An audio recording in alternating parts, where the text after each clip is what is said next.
ফিলিস্তিনিদের বেকারত্ব ৩৩% বেড়ে যাওয়ায় সহিংসতার বিষয়ে সতর্ক করেছেন নিরাপত্তা কর্মকর্তারা। কিন্তু ইসরায়েলের অর্থমন্ত্রী যখন প্যালেস্টাইন অথরিটি বিলুপ্ত করতে চাইছে এবং গাজায় ভূমিকা রাখতে তাদেরকে নিষ্ক্রিয় করে রাখতে চাইছে, তখন ইসরায়েলের বাণিজ্য এবং কর রাজস্ব হ্রাস পেয়েছে অনেক।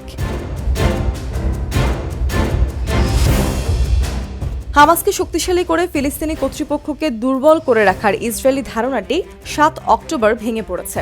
৮ মাস পার হয়ে গেলেও ইসরায়েলি সরকার এখনও সেই নীতি বজায় রাখতে চাইছে। তারা শুধুমাত্র এখন পশ্চিম তীরের দিকে মনোনিবেশ করতে চায়।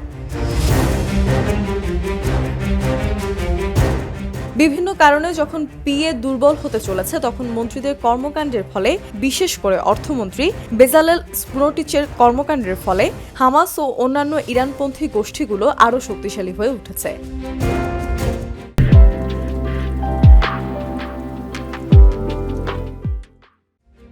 স্মোট্রিচ প্রতিরক্ষা মন্ত্রণালয়ে তার অবস্থান এবং অর্থমন্ত্রী হিসেবে তার ভূমিকা ব্যবহার করেছে এমন একটি নীতি এগিয়ে নিতে চান যা শেষ পর্যন্ত সহিংসতার কারণ হতে পারে। একজন কর্মকর্তা ওয়াইনেটকে বলেছে, আমরা চোখ খোলা রেখে অতল গহ্বরে পা রেখেছি।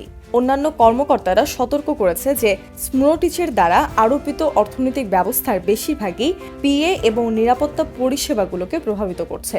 এসব কর্মীরা বর্তমানে তাদের বেতনের মাত্র 40% পাচ্ছে। ফিলিস্তিনি নিরাপত্তা বাহিনীর একজন সদস্য বুঝতে পারছে যে তার পরিবারের আয় কমেছে, এজন্য তারা অন্য উপায়ে এর সমাধান খুঁজছে। সাম্প্রতিক মাসগুলোতে দেখা গেছে ইরান এবং হামাস এই অঞ্চলে অস্ত্র ও অর্থের যোগান বাড়িয়েছে, ফলে বিকল্প আয়ের সুযোগ পেয়েছে।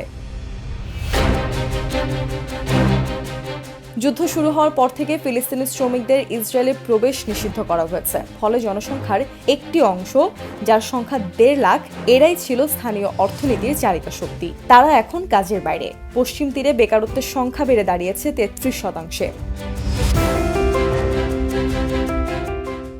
ইসরায়েলে শুধুমাত্র ৮,০০০ ফিলিস্তিনি গুরুত্বপূর্ণ চাকুরিতে নিযুক্ত।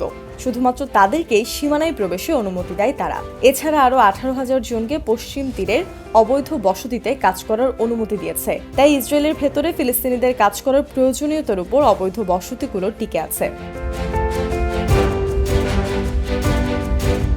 এই বছরের শুরুতে স্মোট্রিচ সিদ্ধান্ত নেওয়ার পরে বাণিজ্যে ৩০% হ্রাস পেয়েছে এবং করের পরিমাণ কমেছে। কিন্তু মন্ত্রী অসলো চুক্তির ভিত্তিতে ইসরায়েলের দ্বারা সংগৃহীত সমস্ত কর এবং রাজস্ব রামাল্লায় স্থানান্তর করা বন্ধ করে রেখেছে, যা আসলে পিএর তহবিল, যা বাজেটের ৭০%। আন্তর্জাতিক আদালতে ফিলিস্তিনকে অনুমোদন দেওয়ার জন্য তাদের সব চেষ্টা আটকাতে স্মোট্রিচ এখন সমস্ত কর, রাজস্ব তহবিল সম্পূর্ণ আটকে রাখার সিদ্ধান্ত নিয়েছে। আর এসব কারণে পিএ যদি দেউলিয়া হয়ে যায়, তবে এটি গাজা যুদ্ধের পরে শাসকের ভূমিকা গ্রহণ করতে সক্ষম হবে না এবং অপ্রাসঙ্গিক হয়ে উঠবে। ইসরায়েলে সেটা বোঝা উচিত, কিন্তু মন্ত্রীর ভুল সিদ্ধান্ত হতে পারে ভয়ানক। এটা পশ্চিম তীরের শহরগুলোতে ইসরায়েলের প্রভাব কমাবে এবং হামাস ও ইরানকে শক্তিশালী করবে।